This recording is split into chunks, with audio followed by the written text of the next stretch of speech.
So right now we're outside of our State Street campus where students learn everything about video production, from in front of the camera to behind the scenes and editing. Follow me.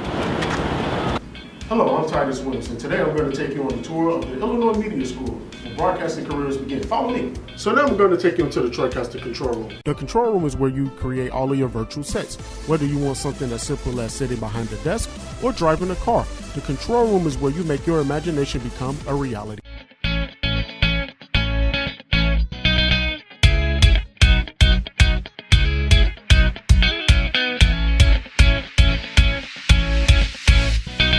Alright, come with me into the green room where the video that we shoot here goes directly to the control room. Follow me.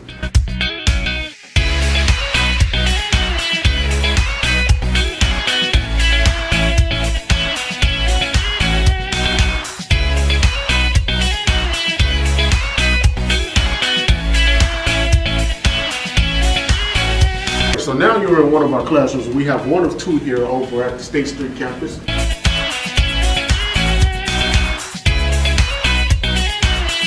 These computers are what you edit your video footage on. We use a software called Final Cut Pro.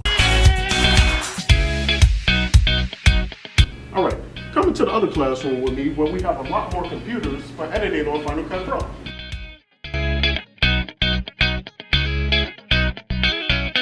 This is one of the cameras that we use here at the school.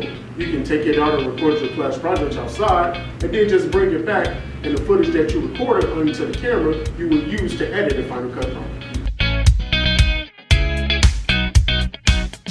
So now we're going to go and talk to the assistant program director of our internet radio station, ChicagolandSportsRadio.com, Evan Mack. Bulls beat the Kings 107-102 to stop a two-game skid. Jimmy Butler sat out resting his knee. E'Twaun Moore led Chicago in scoring with 24. Around the association, the Warriors beat the Wizards 134-121 behind Steph Curry's 51 points. Hornets beat the Cavs 106-97 behind a big third quarter where they outscored Cleveland 33-17. Jeremy Lin had 24 points as his team stopped the Cavs' winning streak at 5. No upsets in the men's college hoops last night. Number 5, Iowa throttled Penn State 73-49. Number 4, Maryland beat Nebraska 70-65. Doubleheader on TNT tonight for the NBA. The Knicks play the Pistons at 6. Lakers play the Pelicans at 8:30. NFL Panthers linebacker Thomas Davis was a full participant in practice yesterday despite a broken arm. He wore a protective cast over it. Defensive end Jared Allen was limited with a broken foot. This has been your ChicagolandSportsRadio.com update brought to you by the Illinois Media School. For more information, please go to meonair.com. I'm Evan Mack. So I'm Evan Mack, host of Mack and Reed, every Monday from 12 to 3 p.m. on ChicagolandSportsRadio.com, and I happen to be the assistant program director as well for this station. So I help students structure their shows effectively, make sure they can write sports updates, and have a lot of fun doing it. Whether they have a show that's an hour, 2 hours, 3 hours, it doesn't matter. All you need is a podcast, a promo, and your creative drive, and you can pursue your dreams of being a sports broadcaster here. So now that you heard from Assistant Program Director Evan Mack, I'm going to take you on a tour of Chicagoland Sports Radio Studio. Follow me. Right here, CSR Studio Board. This is where you go on air live for your radio show. So whether if you're behind the mic or you learn how to run a board for your own show, you can. There are also sports shows right there to let you know, hey, what day your show comes on. So now we're outside of our LaSalle campus where students come here to learn audio production. So right now we are in one of our 13 studios where students come and record their projects. We use a software called Adobe Audition. So after you're done recording audio in the studio, you can come into one of these classrooms right here to edit your audio. So now we're at the LaSalle campus where Windy City Underground is. We're going to go and talk to the assistant program director, Ricky Cow. Come on, follow me. WindyCityUnderground.com, your music, your station. Welcome back to the Ricky Rampage radio show. And yes, it's your boy Ricky Rampage, blazing your airways right now. And check this out. At Windy City Underground, we give all artists a chance to be heard, from hip-hop and R&B to pop, rock, and gospel. Just log on to WindyCityUnderground.com and click Submit Music. It's that easy. Come on, man. What are y'all waiting for, man? Don't you wait. Be heard today, man. That's WindyCityUnderground.com, your music, your station. The question of the day, man, the Mega Millions, man, the lottery, $1.4 billion. That's crazy, man. and the ticket's only $2. If you won the lottery today, $1.4 billion, what would you do? Call me 312-564-7370 right here, WindyCityUnderground.com. Coming up next, we got Tink with Million right here on WindyCityUnderground.com. Your music, your station. Let's go! Hey. Yo, what's up, everybody? My name is Ricky Cowan, aka Ricky Rampage, Assistant Program Director of Windy City Underground. And what you just saw was a little snippet of what our media personalities, our interns, and our students do right here in this studio. We just promote all underground independent music while at the same time create media personalities and get them into the business. So if you want to be a part of the broadcasting industry, man, check out WindyCityUnderground.com. Your music, your station. So that was a tour of both our buildings, LaSalle and State Street campus. I hope you enjoyed the tour. If you have any more questions, call 312-884-8000 or visit our website at beonair.com.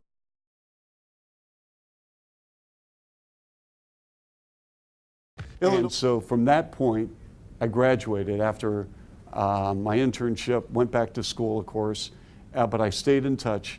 And then the big moment comes, I'm going to get a job. I have an internship under my belt. I know these people. I know Joe Tate. I know Ernie Harwell. I know Vince Bagley. Wow, I've got all these references. And I start sending them out. Cassettes, letters, rejection, rejection, rejection, nothing, zero, nothing.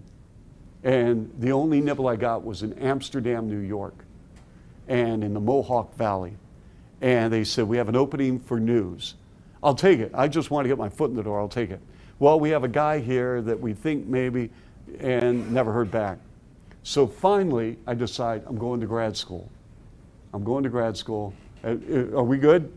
Okay. We're going to grad school at the University of Washington. And so I'm enrolled, ready to go in the University of Washington. A week before I start, out of the blue, I get a call at home. And it's from KIRO Radio, Cairo Radio in Seattle. And they said, hey, we were going through a list of resumes and we found yours. And are you interested in coming down because we have an opening in the sports department for a glorified gopher? And I said, done. And here, a resume I had sent 7 months before. 7 months had been sitting probably in a box, maybe not open, maybe they decided whatever happened.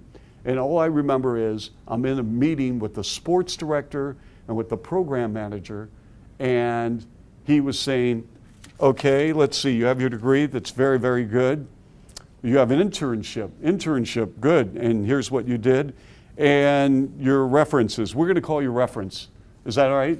Is everything on this resume legit? You did graduate, right? Yes, sir. You have these references, like they just aren't random names that, no, you can call them. Okay, they called 2 of the 3 references. They called Ernie Harwell and they called Vince Bagley. And so I got the job. So I'm there and I did everything. I was a glorified gopher. But it was a glorified gopher where I showed up an hour and a half before my shift, and I was the last one to leave. I was a gym rat, so to speak, to use a basketball terminology. And after a year and a half, my boss, Pete Gross, God rest his soul, he was the broadcaster for the Seattle Seahawks and the University of Washington. He came to me and he said, you know, you're the 3rd man on a 2-man staff, and you need to grow and flourish. You've spent your time here. You're ready for the next step. Get a job where you can really do your thing. So I said, okay, and he helped me. And I got a job doing talk radio in Columbus, Ohio at WBNS. And I was there from February, and then in July, out of the blue, the phone rings in our newsroom. And this person says, Chuck Swirsky? Yes. This is so-and-so from a broadcast company, and your name's come up, and we'd like you to record tonight's sports talk show and send it to us because you're under consideration for a job. And I thought it was a joke. I thought it was a friend of mine. Thank you. And we're going to get to these questions in a second, I promise. I just want to finish this statement. I thought it was a joke, and I hung up on him. I said, yeah, right, thank you. I thought it was a friend of mine. He calls back a minute and a half later and says, this is not a joke, and if you hang up on me again, you're definitely not going to be under consideration for this job. So I said, wow. So I sent him a tape, and the next thing I know, WCFL called. They were going through a transition from music in Chicago to news and talk in Marina Towers, right down the street here in Chicago. And they flew me in for an interview. I got the job. I was on from 7 until 11 o'clock at night. And the first night I'm on the air, there was the log, and the log had all commercials. Nowadays, everything's digital, but in those days, it was a piece of paper. And you saw the commercials, the commercials, when you had the toss for a break, everything. Well, I'm going to do this visually for our viewers and other campuses. But I got there, and I'm fired up. First day, we had a practice, all that. So finally, I get the chair. And now this Chicago, and I'm 25 years young, doing a sports talk. And so I sit there, and can someone tell me what's here? What's on the back of this? Nothing. Correct. It's blank. So I sit down, and I said, our engineer, Ed Murphy, who's still working in our business, I said, Ed, I'm going over this log, and these are blank pieces of paper. What's up? He goes, they didn't tell you? You just joined the lowest rated station in American broadcast history.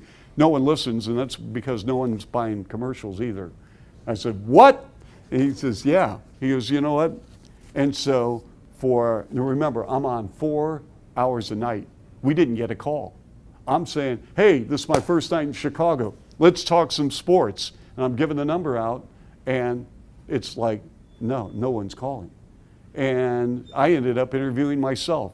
Chuck, what do you think of the Cubs? Well, Dave Kingman. I'm thinking like, okay, where am I at? But as one thing led to the next, and then from WCFL, The Loop heard me, and I was with WLUP for a little over a year, and then WGN came out of nowhere. I was there for close to 14 years. So we're going to talk more about that, but I do want to get calls, some questions, by the way. Courtney from Chicago. What do you do to keep excitement when the Bulls are playing badly? Well, we've been fortunate because for 6 years, who is Courtney, by the way? Oh, okay. Fortunately, the Bulls haven't played that badly for 6 years, but there are nights when, like all teams, they just don't have it. But you can't control the scoreboard. This is very important. You have no control over the scoreboard. What you can control is your focus and your drive and your energy level. Now, if they're down by 20, you can't act like they're up by 20. Hey, the Bulls are down by 20, but hey. No, you can't do that. I mean, you have to be professional. But that doesn't mean that you take plays off or you're goofing around on the air and you're ripping people left and right. You have to report what you see. But, I mean, it's going to happen. For pro sports, I always look at it this way. There are probably going to be 10 games where you win that you're probably supposed to lose. There are going to be 10 games where you lose that you were probably expected to win. And then in that 60-game pocket in an NBA schedule, you're going to find a consistency about your team. And, I mean, you got to have players. Let's be honest. You're going to have the greatest coach in the world. If you don't have players, you're not going to win. I don't care if you don't have a pitching staff in baseball, not going to get it done. Not going to get it done. And so, but as a broadcaster, you can get it done by making sure that you're completely focused and you continue to have that complete commitment to a game and you don't take possessions off. Just like I look at it this way. I learn a lot about a player in the NBA during a blowout, either up or down, because it's easy when it's a tight game to see, okay, every player is engaged and they're into it and whatnot. But when you're getting blown out, does that guy hustle back on defense? Does that guy really just take possessions off? Does that guy seem like he's thinking about, hey, you know what, I just saw, somebody that's pretty hot in the fourth row and I got to get her number. I mean, who knows? I mean, you don't know what goes through the mind. But, you can't, a player, you got to make sure you stay focused for 48 minutes, just like a broadcaster. Okay, here's another one. Terry from Cleveland. Bob Tayak is now head communications for the Catholic Diocese of Cleveland and PA announcer for the Indians. Well, if you ever see Bob, give him my best. Great man, and I love him. Wow, I did not know that. Thank you. Very good. Kendall from Cincinnati. What's one thing I should focus on becoming for a play-by-play announcer? Very good question, Kendall. And again, if you have text, they know how to reach. Okay, so one thing I should focus on becoming a play-by-play announcer. Always be yourself. Always be yourself. Never try and be somebody that you are not. Everyone of us in this room, in Cincinnati, Columbus, Denver, Lombard, Miami, wherever, everyone is unique, and that's the beauty of sport. It's the beauty of broadcasting. I'm watching the World Cup, and I'm hearing these different announcers, and they have it down. I mean, they are good. They are really good. And I did soccer. I did the Chicago Sting, and I wasn't very good. And you have to know your strengths and you have to know your weaknesses. And I admire people who can do a great call. Doc Emmerich, to me, you could put him at baseball, football, basketball, whatever. I've known Doc 30 years. He is awesome. He is a great hockey announcer, maybe the best that's ever lived. Maybe the best probably on Mount Rushmore of announcers, period. But you got to be yourself. You can't be, if you go in to say, I want to be Dick Enberg, I want to be Al Michaels, I want to be Bob Costas. Well, those are all great goals, but you know what? Worry about being yourself. Yourself. That's all. So that's a good question. But we want to introduce our guest for the morning. Dr. Gerard McClendon is an Emmy award-winning talk show host and professor and author. He's hosted the McClendon Report, Gerard McClendon on CLTV. And his Emmy Award was for Best Host on the PBS show, The Challenge of Raising Black Boys. He is also the author of Ask or Ask, the African American Guide to Better English, and is an assistant professor at Chicago State University. He also runs the Milton and Ruby McClendon Memorial Education Foundation, and he earned his PhD in education. Yay, I'm a former teacher. From Loyola University, and lives in Chicago with his wife, Q. Please give a warm welcome to Dr. Gerard McClendon.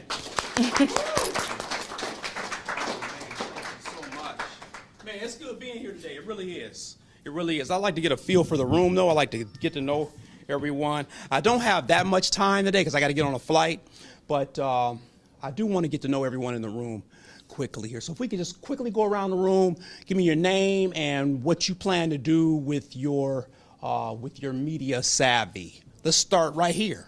Hi, I'm Ashley, inspiring producer. You want to produce? Oh, let me write this down. Okay. You want to produce? What do you want to produce? Starting news. Okay. Live news. News producer. Okay,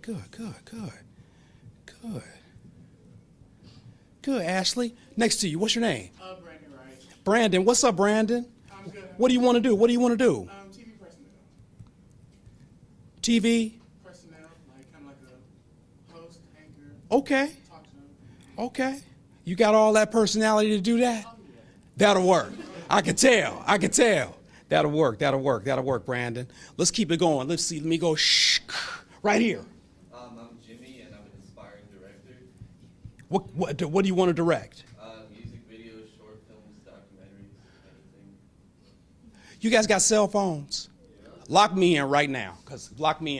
My number is 800-975-6044. I got to hook up. Y'all need to stay in touch with me. 800-975-6044. Yeah. So I'm glad he said that. 800-975-6044. I'm glad you said. just left. My son's in Atlanta. My son's 23 years old. He's a music producer. He just got off the 2 different sets of music videos. You know, Atlanta's the hot place right now. Speaking of which, good, Jimmy. You have your own camera yet? Yeah. What you got? Canon Rebel T5. Okay, you the man. Good. Let's keep it moving. I'm Johnny. I want to have a production company or something, so I don't want to direct, but I want to be around, the cameras and all that stuff. Okay, good. So you want to own a production company? Yeah, well, Okay. be the head of it, what I'm saying? Okay. Good.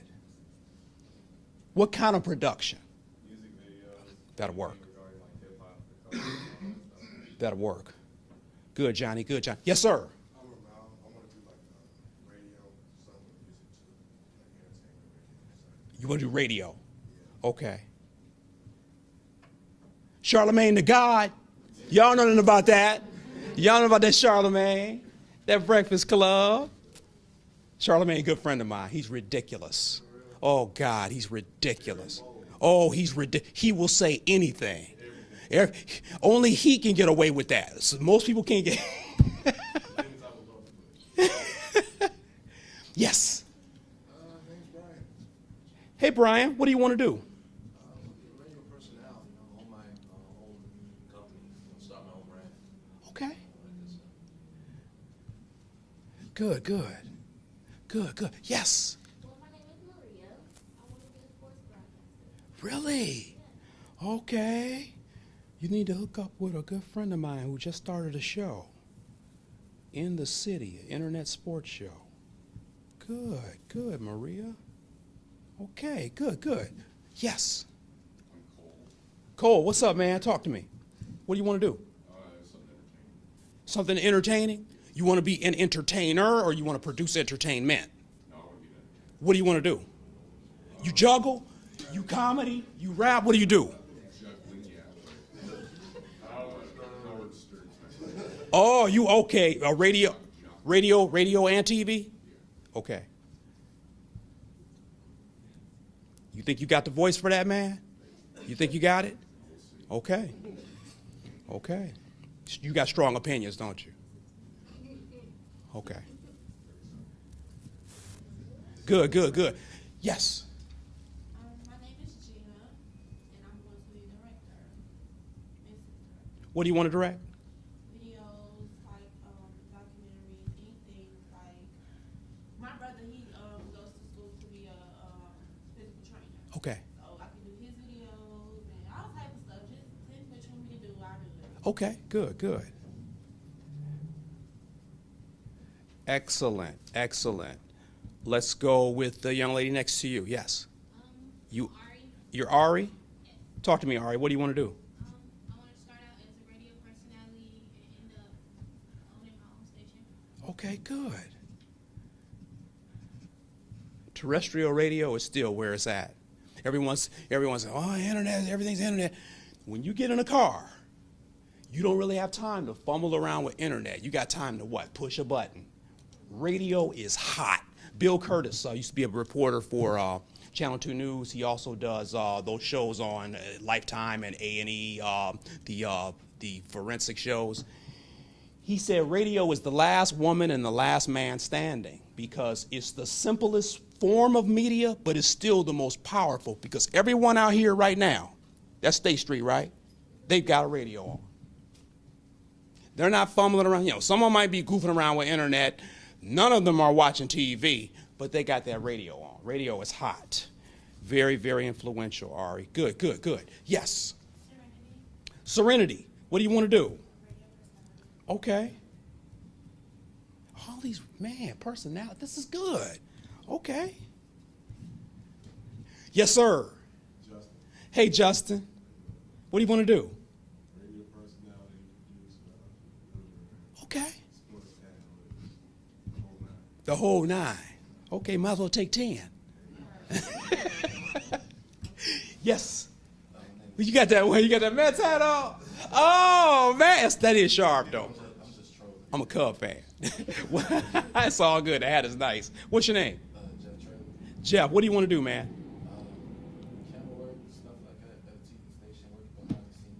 Okay. bring the show together and stuff like that. Okay, good. And got you two already. Yes. Dave Harris. What's the name? Dave Harris. Dave, how you doing, man? Yes, sir. How you doing? What do you want to do, Dave? I'm into a lot of marketing and sales. Marketing. I like. That's the heartbeat of media, man. You know? Good.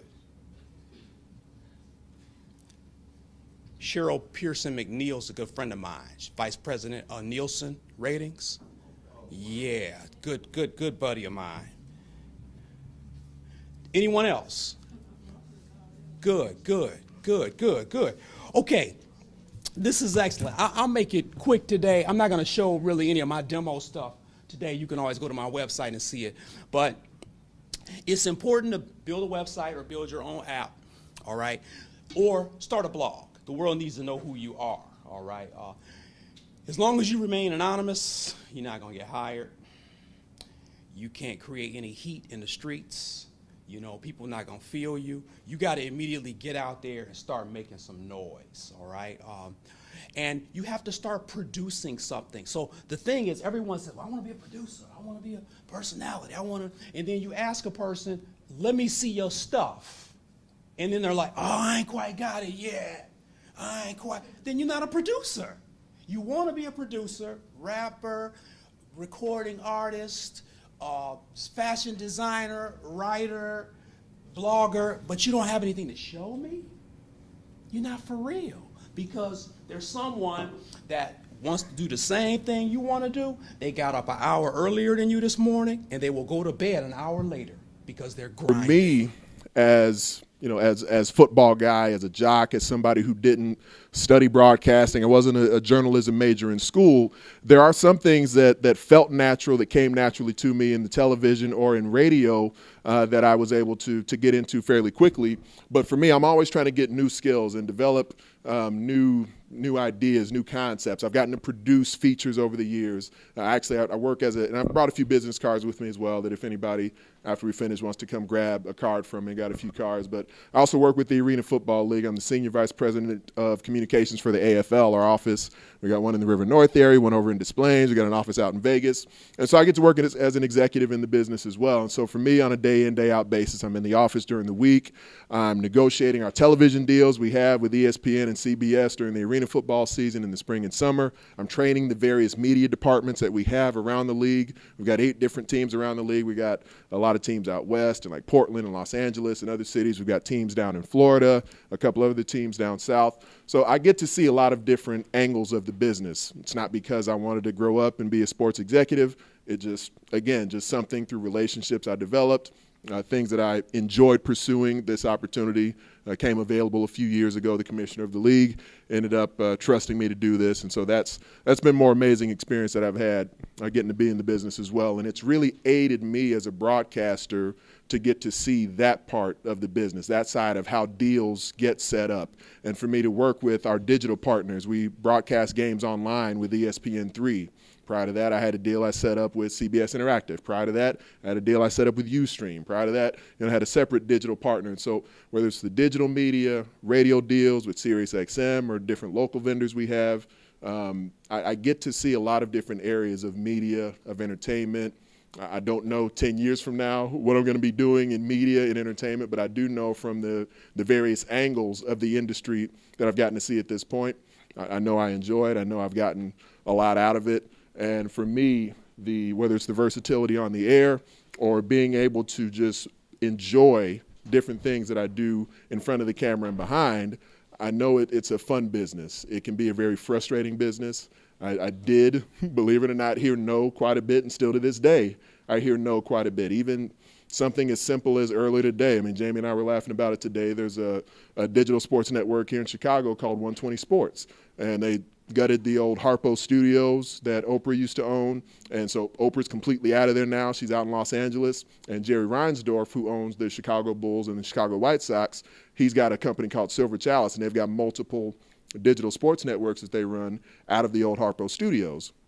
Sometimes they have me do something, sometimes they don't. I knew this initial chunk of the year I was going to have a little more time available because my college football season ends with like an event like I did right there, the U.S. Army Bowl, which is a high school All-America game.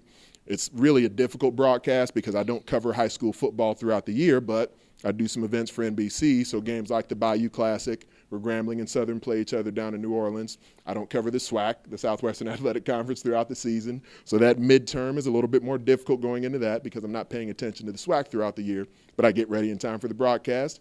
Same thing with the U.S. Army Bowl. I'm not covering high school football, but leading into that game, it's a great opportunity down in San Antonio. Some of the best players in the country. If you follow college football, guys like Derrick Henry and Christian McCaffrey, who were the top 2 in the Heisman race this year, they were both in the U.S. Army Bowl. Saw them as high schoolers a couple of years back. Guys like Andrew Luck have been in the game, Adrian Peterson. So that's a cool event to do, but it's a very difficult broadcast. And the guys are declaring, they're on the air, they got the hats on the table, and they're switching them back and forth, declaring their school.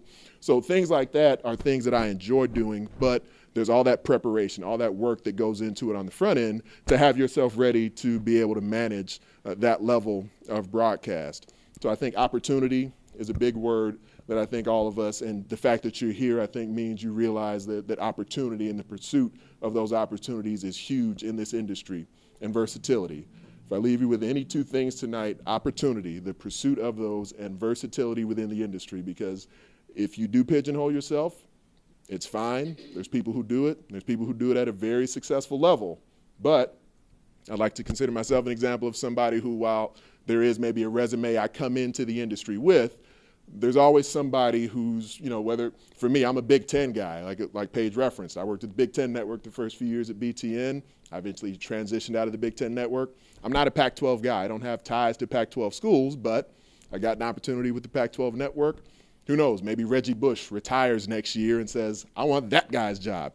They may give it to him, no matter whether Reggie's been on television before or not. But there's always somebody who, because it's such a subjective type of business and how you get evaluated, whether it's the look, the sound, somebody may hate my voice, somebody may think my head's too pointy, whatever it comes down to. But my philosophy, whether it was as an athlete, as a coach, as someone in broadcast, media, entertainment, versatility, I think is key. You're going to figure out which lane suits you best, what you're best at. But to me, the more experience you have and how you try to develop that experience will help you continue to get opportunities if this is something that you think you want to pursue.